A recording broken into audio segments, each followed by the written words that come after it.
Pause for a second. Don't blink. Gold didn't collapse from 4,800 until my highs it stepped back, and that distinction matters more than most people realize. Strong U.S. jobs data hit the tape. Trump backed off tariff threats tied to Greenland. The fear premium thinned. Gold eased. The crowd looked at the screen and said, "Risk on." Veterans looked at the same move and saw a pressure valve releasing steam. Here's what they're missing. While gold pulled back from near record highs, Goldman Sachs quietly lifted its 2026 target toward $5,400. Central banks didn't pause accumulation.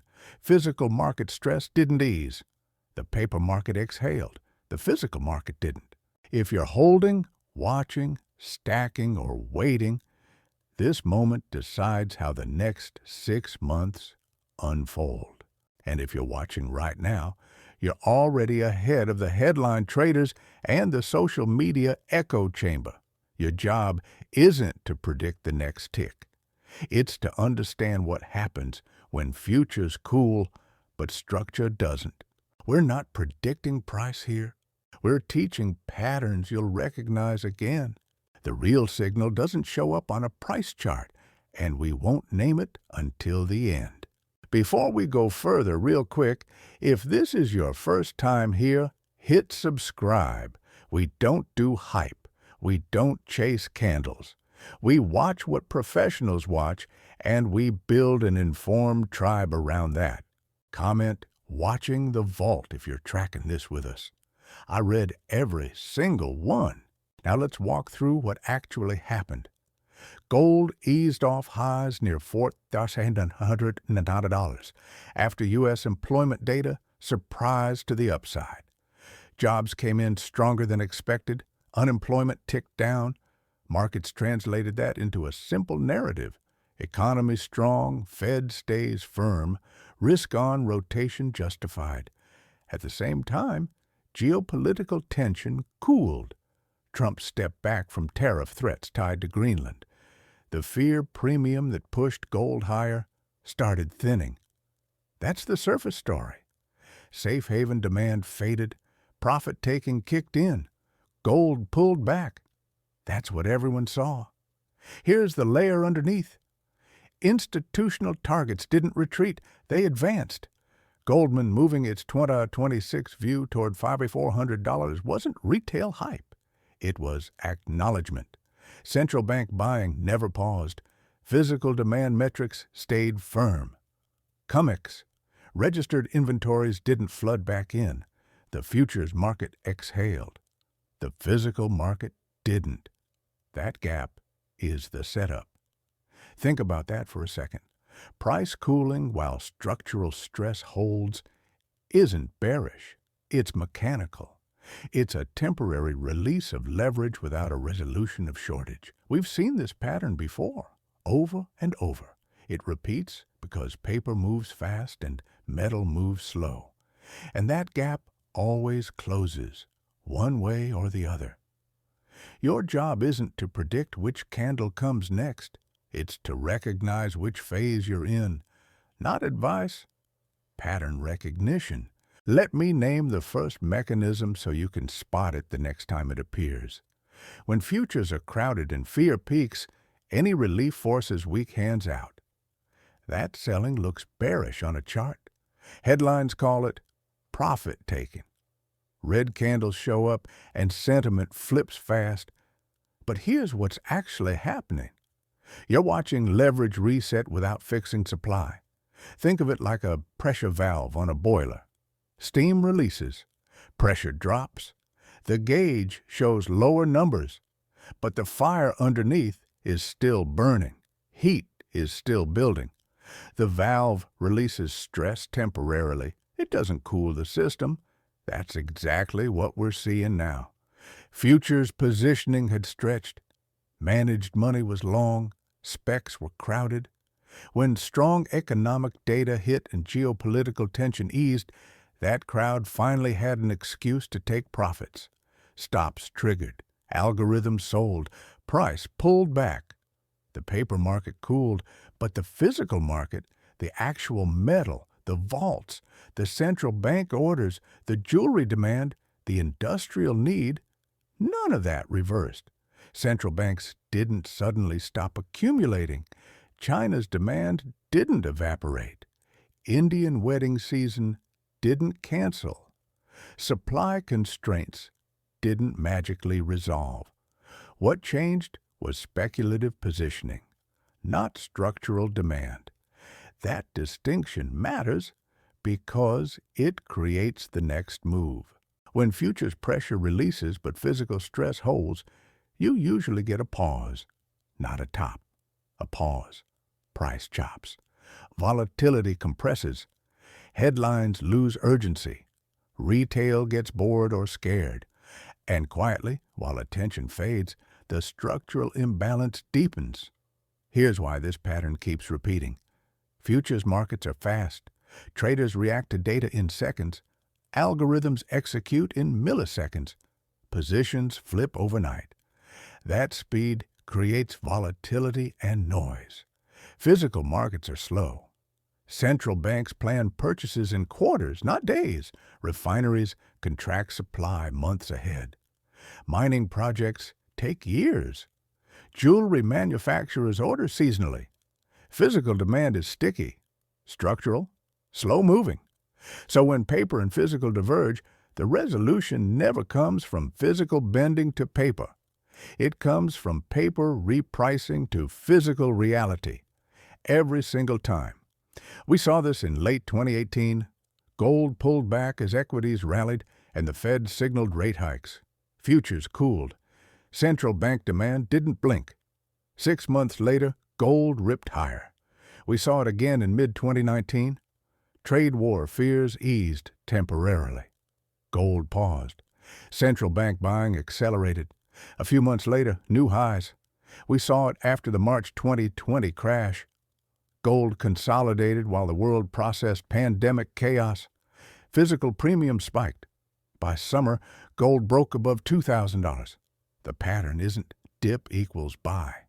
The pattern is futures release pressure, physical stress holds, and the gap closes violently. Your job is to watch the gap, not predict the timing. It could reverse tomorrow. It could chop for weeks. Structure doesn't guarantee speed, but structure always wins. Now let me take you one layer deeper because this is where most people completely miss what's happening. When supply is already spoken for, markets don't ration by crashing price. They ration by friction, higher lease rates, stubborn premiums, inventory drawdowns, delivery delays, contract limits. Price might even move sideways. It looks calm. It feels boring. Underneath, availability tightens. Picture this. You're a central bank. You're not speculating. You're not trading. You're accumulating. You have a mandate to diversify reserves away from dollar exposure. You're buying gold every month. Now you're a bullion dealer trying to source that metal. If futures price drops 3%, does physical gold suddenly become easier to find? No. The central bank didn't cancel the order. The mine didn't increase output. The refinery didn't expand capacity overnight. Instead, you start seeing friction. Lease rates tick up because someone needs to borrow metal to settle a contract.